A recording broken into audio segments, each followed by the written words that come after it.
Hey y'all, Ayla here. Welcome back to my channel.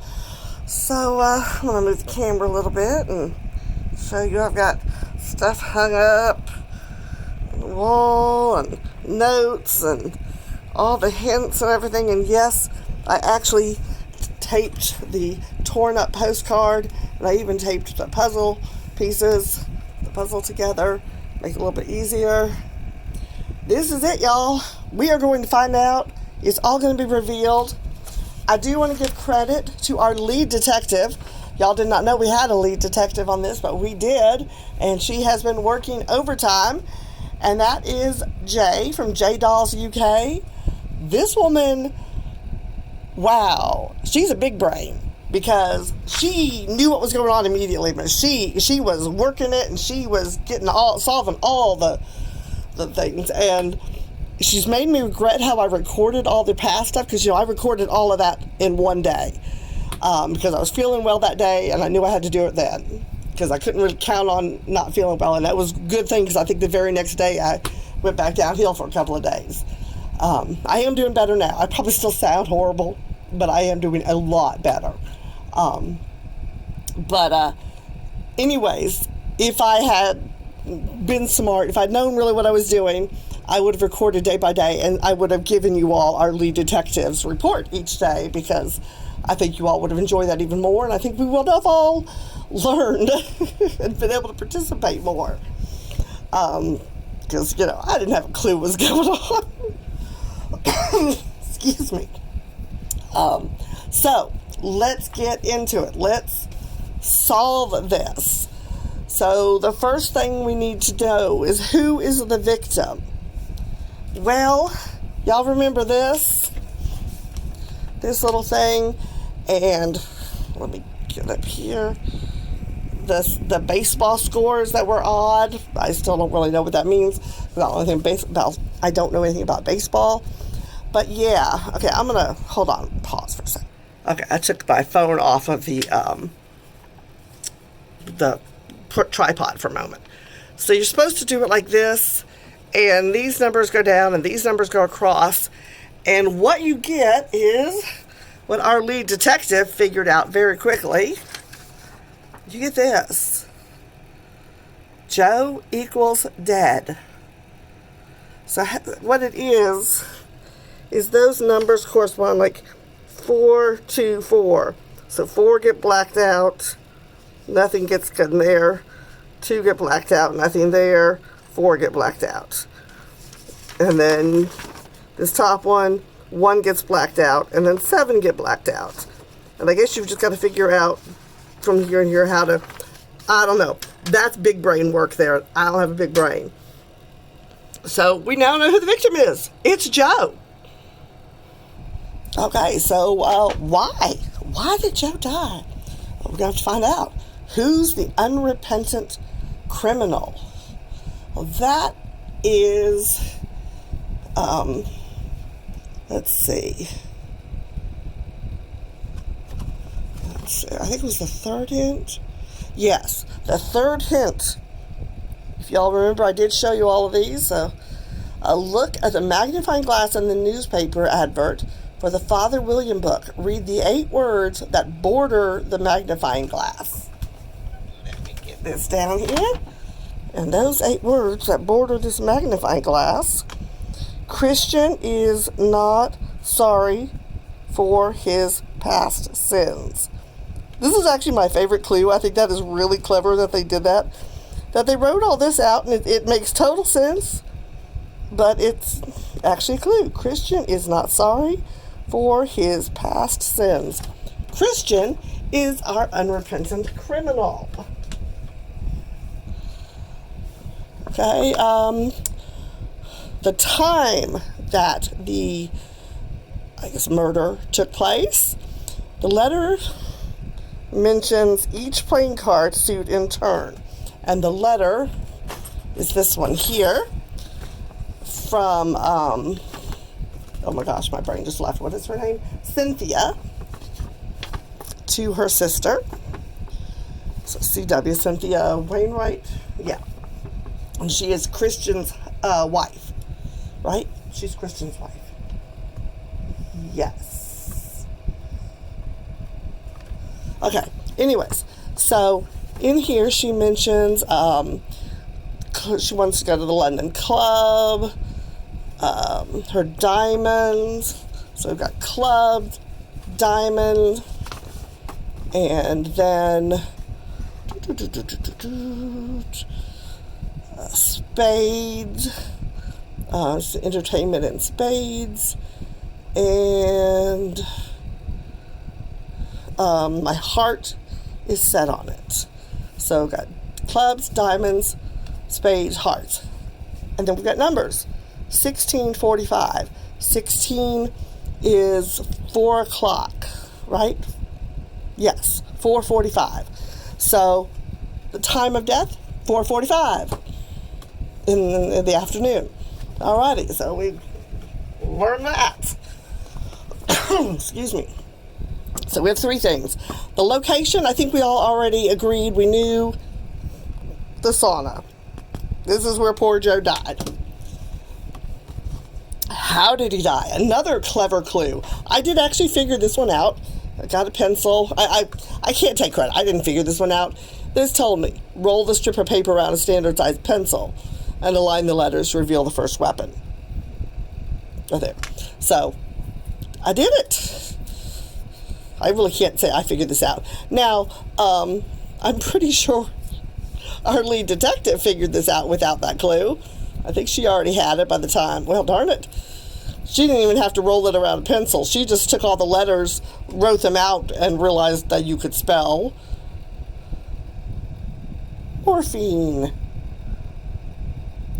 So, Joe was given morphine, which I have to say I was given when I had my gallbladder issue.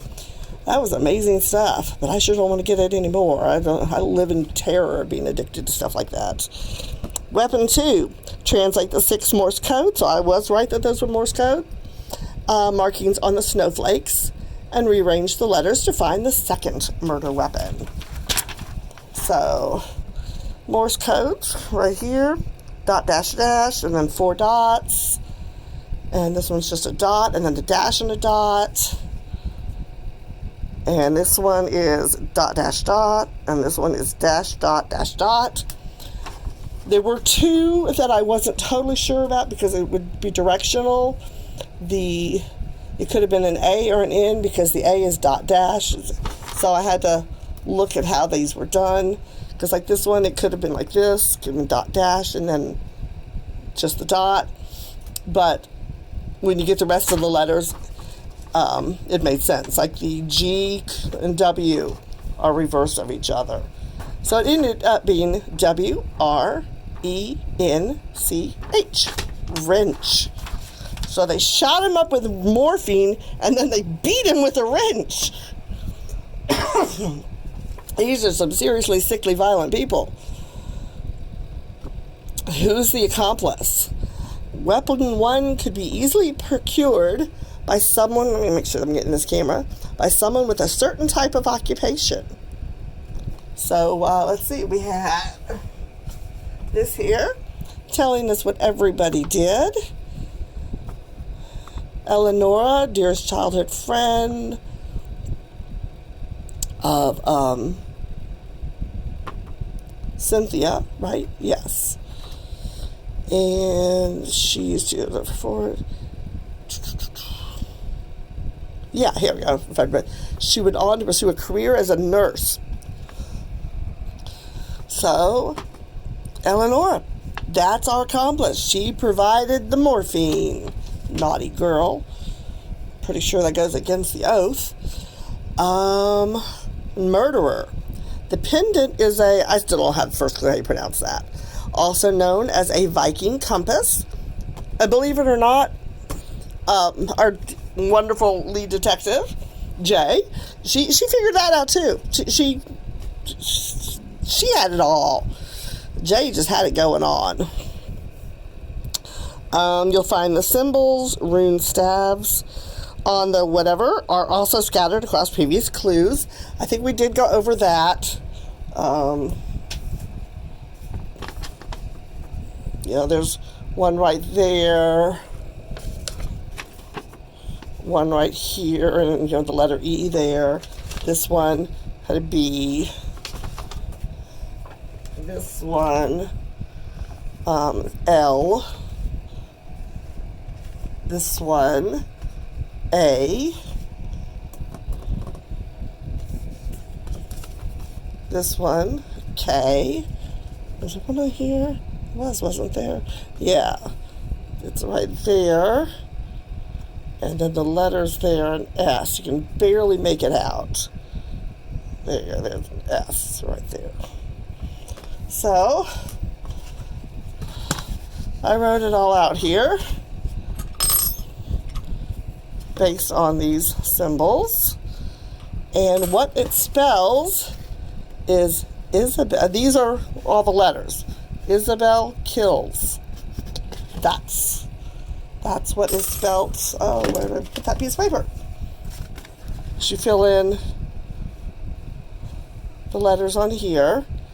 And so the 6th, 9th, and 10th letters are L's. The 1st and the 8th letter are I's. And yeah, it spells Isabel kills. I wrote that in pencil so you can't really see it, sorry. But yeah, I thought that was a really fun clue. And I still get this wonderful thing to keep.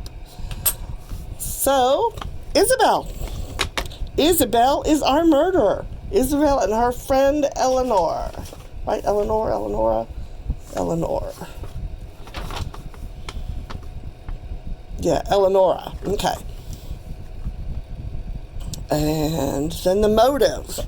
Several clues are needed to understand the motive. Read the newspaper article on the theft of the emerald. Note the number 3 on the origami boat, which could be applied to the code. Okay, I don't remember what that one meant. Oh, the code. Which Jay and my husband both got that one. I will tell you that one of the hints is wrong. Where is it?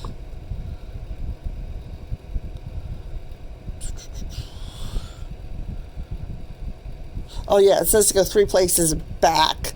You were supposed to go 3 places forward. But this was the code, and this was, I'm like, I'm not getting anything. It's the code that's in this boat. Sorry, my voice is still trying to go. I've probably talked more now than I've talked in a week. But, so we had the number 3. So that was telling you to go 3 forward or back, but it turned out it was forward. Anyways, oh, bugger, I didn't print that out. And now I never wrote it down. Oh, bugger. Hang on. Okay. I was able to do it. You said you returned it. You lied. I will make you pay. That's what this says. So we're going to assume that was from Joe to Christian, because they're the ones who stole that emerald. So the motive was Joe, what they were fighting about. Where's that? In here, in this letter, talks about Joe and Christian were having an argument, and that Joe stormed off, I guess, and this is what they were arguing about. Joe wanted to return the emerald, and Christian wanted to keep it. And so, yeah. Now I'm going to scratch all this off, and let's find out if I'm right. If we're right. Alrighty. Victim, Joe, unrepentant criminal, Christian. Time, 1645, also known as 445. Sauna, the location, sauna. Weapon, morphine. Weapon, wrench. Accomplice, Eleonora. Murderer, Isabella. Motive, to stop Joe from convincing Christian to return the emerald. Whew. We got it, y'all. We finally figured out death in a snowstorm. I'm going to say, well, this was very expensive. This was like $75, if I remember correctly. It was 70-something with shipping and all included, because this did come from England. It was worth it. I'm going to go ahead and say, I think this was worth it. This is money well spent. I have never had a video or a series of videos with so many people engaging. And Jay and I had some fun. Even my husband got really into this. So I just want to thank all of you for your participation. Even those who just kept commenting, I don't have a clue what's going on here. You made me feel better because I didn't have a clue what was going on either. So we were clueless together. I'm gonna do this again next year, but I think I'm gonna do a little bit differently. Hopefully, God willing, I won't be sick. I may not wait till Christmas because I tend to be sick this time of year. But yeah, I'm gonna do this again. Only I will do one video a day. I'll go along with you all as you watch the video. We can figure it out together, and then I'll make the next one. And so if you know of any Etsy shops that make these kind of things, or other places that make these kind of things, let me know. Because yeah, I think this was pretty awesome. This is hands down my favorite series of videos I've ever done. And one of my favorite advent calendars, and I have done a lot of advent calendars. Thanks for watching. And let me know in the comments how much you figured out, if you figured out everything, if you figured out nothing, if you figured out some of it, and let me know. Thanks for watching. Bye-bye.